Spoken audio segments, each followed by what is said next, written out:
Hi, my friend. It's Pat Sloan here. We are on Block Wednesday, Sweet Childhood Dreams. I've got everything but today's up here on the wall. They're starting to fill that wall in, aren't they? We have a few other things too besides that, but let's do this block first and we'll go to the other side of the table.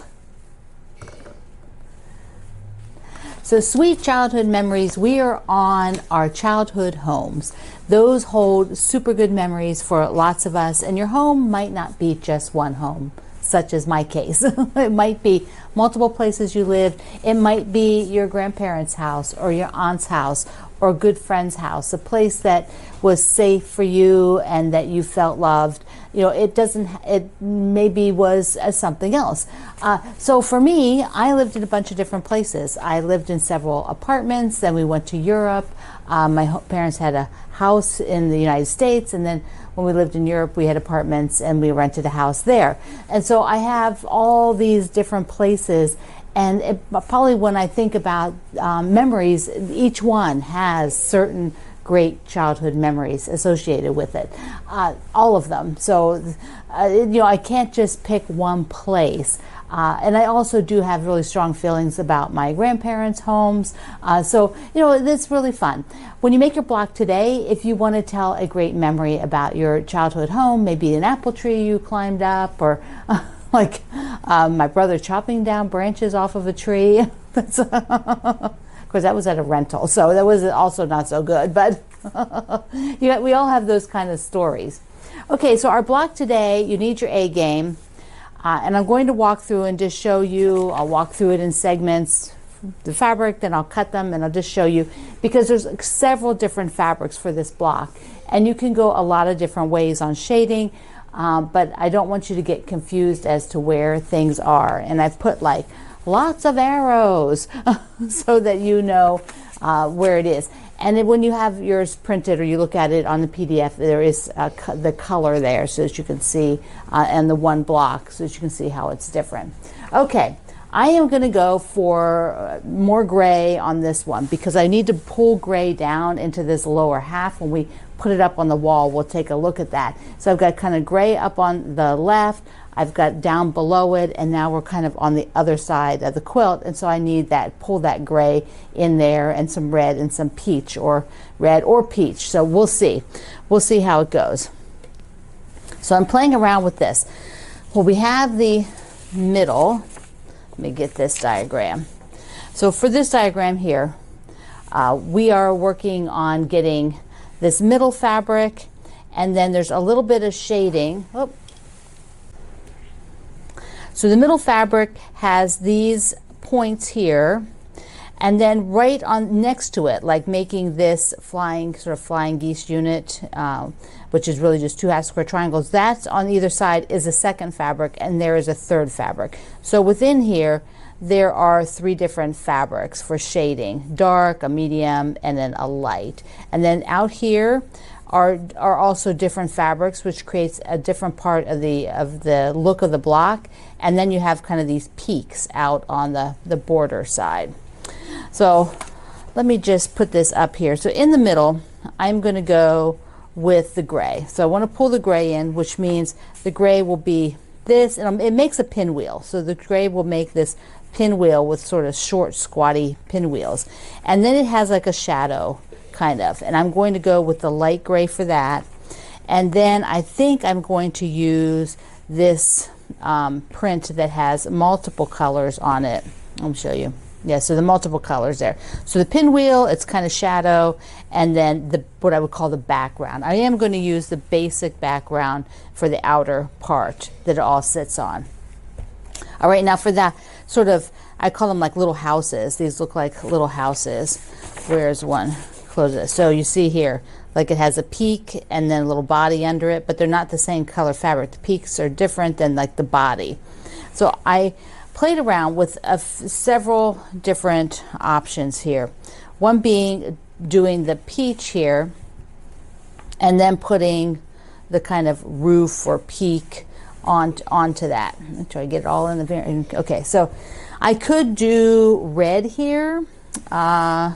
So I played around with that. I could do red, with the dark, but I just don't like that dark like that. It feel like it needs to be broken up, and that doesn't pop.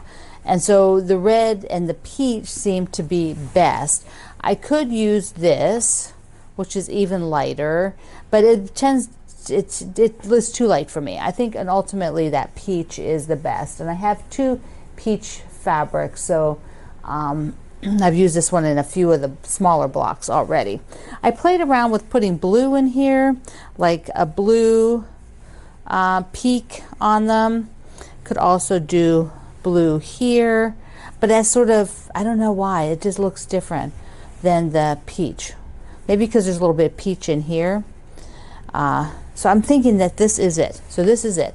I will cut this into its units and then lay them out so that you can see how it looks. Here is just the center so that you can take a look at that. I really like how this is shadowing here.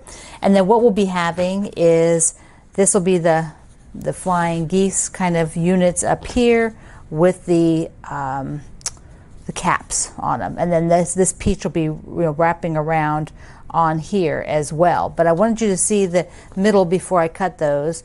I will sew this, and then I'll have the other stuff cut and show you that before we go to the full block. So here is the units so that you can see them. So you've got them making a peak, and then this side, the background goes to the corner. Background goes to the corner, background goes to the corner. So, you just need to be a little careful so that you get the image, you get the pinwheel, and you get that gray shadow or this shadow kind of fabric going exactly right, and you don't have something, like switched around wonky like that. So take a picture. That would be a good thing. Once you have it laid, before you sew it, take a photo and see if it looks right. All right, here we go. I have the half square triangles done out here, and as I was picking these up, I had them laid out on the board, and I picked one up, sewed it, and put it back in its place. Sort of chain piecing, 2 at a time, but I cut one off and then put it right back up here so I keep a track of it. And then here are the corners being made, so I could show you that.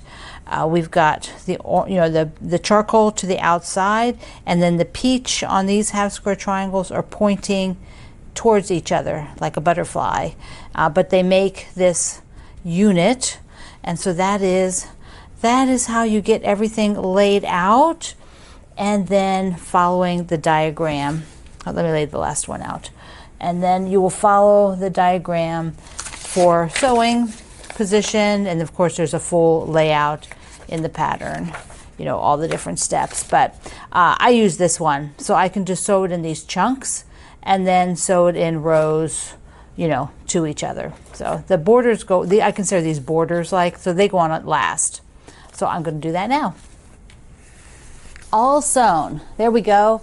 I love this block. It is a little bit more work and a little bit more concentration, but it does turn out so awesome. I just did a setting for it in your pattern of side by side with some sashing, because I think just letting the block shine is probably good. If you want to do a bunch of these, they could be using all different colors from the fabric line. It'd be really pretty. Okay, so I have pinned the layout here, so I have it, so I know where on here that this goes. And so this is down around here. So we have blocks 12 and 13, so like 12 is up here and 13 is here, and then from this point, well, this has to come down some, right? Something like that down here. Anyways, there's something there. It goes across here. This guy is actually on the lower half. So after the next 2 blocks, this whole top part can be sewn, which also means I can look at the sashing colors, which I'm going to pull in a few of those other, we'll use a lot of the creams that are in this line, and then pull in maybe a little pops of the yellow, maybe a little bit of the green to do the setting. So I'm excited about that. So that'll be in 2 weeks when I take a look at that. Okay, block of the day. I used the one with the little windows. So precious. I love window boxes. This was an older Amy Sinibaldi fabric. I don't know if this was called Symphony. I don't know if there's that line that had some musical stuff, but I am super happy with all of the blocks. I need to put them up on the wall, you know, see how they are doing. Gotta do that maybe later today. Lots of fun, lots of fun. So now we got 2 mail calls. So this one is from Wendy in South Dakota, and of course I opened the bag and saw a critter parade. So look at that. Is that a stamp you put on there? That is so cute, so sweet, so sweet. Oh, and inside is a, look. Look. And there is a Starbucks in here. Thank you. Mwah. Plus some sweet fabric edge. Look at this. With the little critters. Okay, don't you think maybe this needs to be saved for the label of this guy? A label with critters. Oh, that'll be so cute. Okay, I'm saving that one. All right, what did you send us, Wendy? What did you send? Look, it's a kitty. Oh my goodness. With the glasses. So darling. So darling. So if you play Animal Crossing, there is a character named Raymond the cat, and Raymond has one green and one brown eye and wears a lot of glasses often, and suits and other things. Oh, looks like Raymond. Except for he's gray, not blue, but I love the blue. Love it. All right, so Saturday I will put the critters up again. I think that will be a great day, and we'll see what types we have. Yes. Okay, and this other second item just to show here is from Colleen in Washington. And so Colleen, I don't think it's a critter, but she sent me a stitching card. Isn't that sweet? And a wonderful note, Colleen. Thank you. Okay, she says it's something special. Gotta try to get it out of here.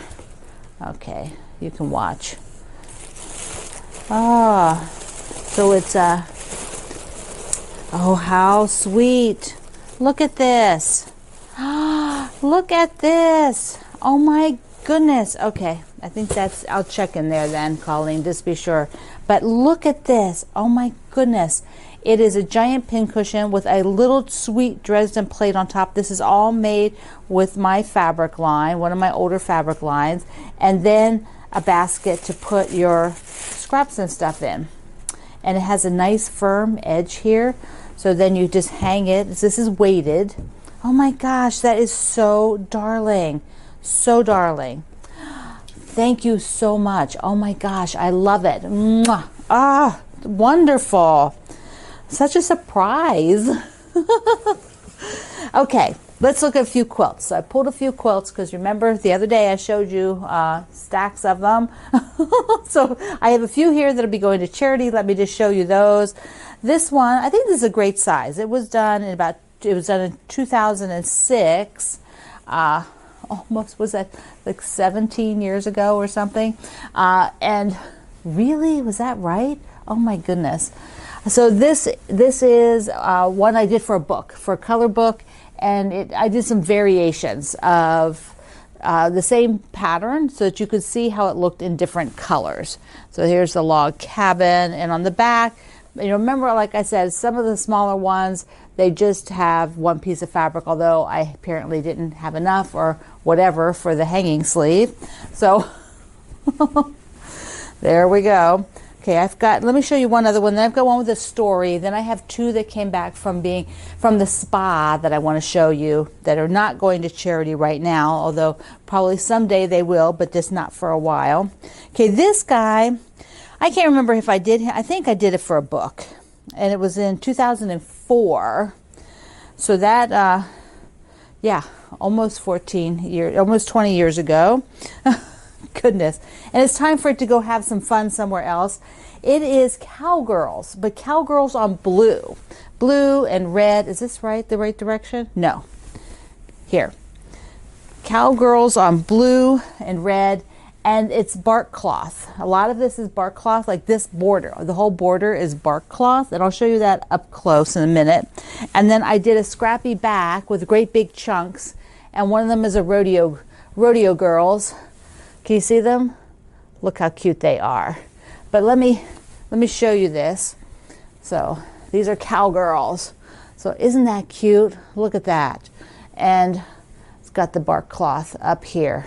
I just think it's fabulous. I've always loved that. I always thought it was just such a neat quilt. And at about the same time, then I did scrappy stuff, like in between, this for the sashing, did all that scrappy stuff. And just, I think I had to cut off like the unit here, so that's why that one piece. Yeah, I think this may have been a book that I did on crooked log cabins, it was called, which was basically improvisational work, but before anybody used that terminology. So nobody called anything improvisational in quilting when I first started quilting. So, but that's what I was doing. So that is a cool one. Now this has a funky story because it was an antique quilt top.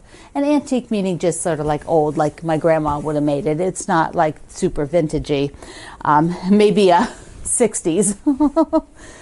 So there was this top, and I loved this chevron here, or whatever this is, not chevron, this like this flame, right? This flame red.